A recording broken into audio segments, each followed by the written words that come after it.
Hey guys, make sure you stand till the end. One common mistake people make when replacing fuses relays that can cost you thousands of dollars in repairs. Stay with us, we'll explain what it is.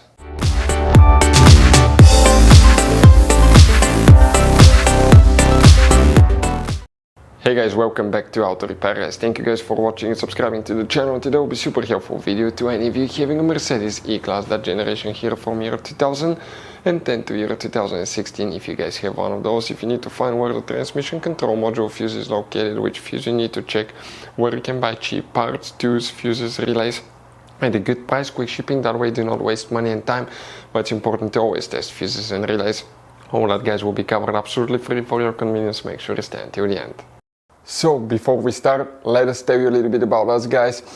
Now, if you have a Mercedes E-Class, that generation from year 2010 to year 2016-17 guys, this is the W212 guys.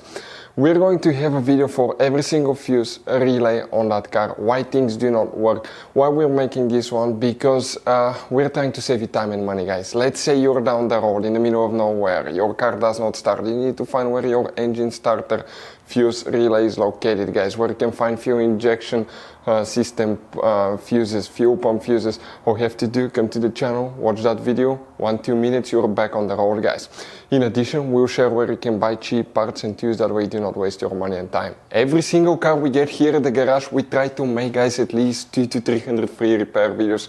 We take them completely apart, we show you how to fix mechanical, electrical, engine work guys, body work, a little bit of everything. And we have more than 12,000 free repair videos on our channels that can save you thousands of dollars guys in free repair videos. Check it out if you need help with that. So let's go ahead and start on it now.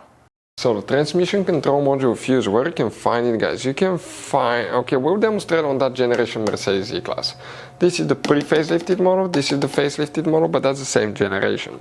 You have multiple fuse boxes and today we'll be working in 3 of them. The first one guys, okay, is under the hood. Open the hood. Now, once you open your hood guys, on the driver's side you have a cover here, open it. And you'll find the main engine fuse box with a layout like this one right here. Before we guys continue, let's explain quickly why it's always a good idea to test fuses and relays.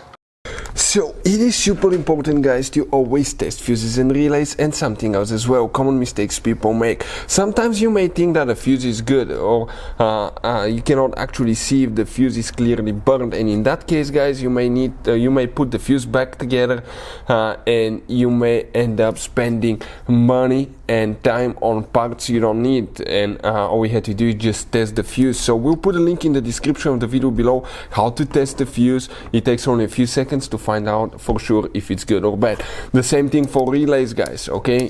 Some of those could be really expensive on cars, so we'll put a link in the description of the video below how you can test relays. And for some certain fuses guys, it's important to disconnect the car battery when removing them, otherwise you can burn the electronics. And for instance, working on airbags, fuses or anything like that, you need to wait at least 1 hour after disconnecting the car battery. And if you're not qualified and certified to work on airbag system, I will never recommend to do that guys.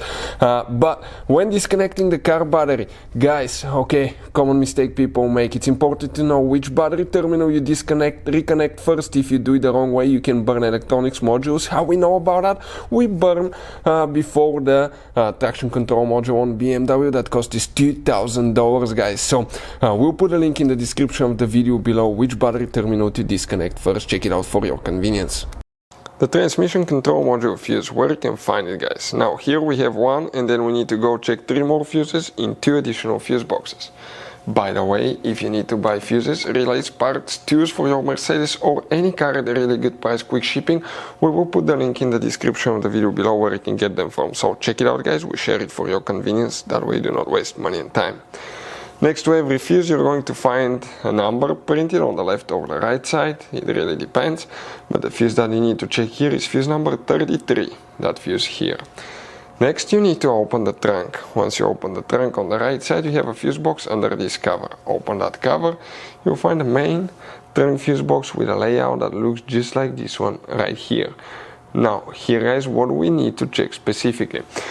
We need to check fuse number 73. So if we zoom in, the number will be next to it, that's 73 here. Now, after that, you need to check fuse number 88, this fuse here. Next, you need to open the hood. Once you open the hood, if you find your positive Jumpstart terminal, okay, that's actually an integrated pre-fuse box that most people don't even know it exists. Removed, it looks like this one. This is another angle. And when you open it, it will look something like that. There is 3 different variations depending on which engine you have. But in our case, transmission control module fuse, guys, it's known as pin 3. And we're talking about this fuse right here. If you have any questions, don't hesitate to let us know. Hopefully the video was helpful, and see you guys next time.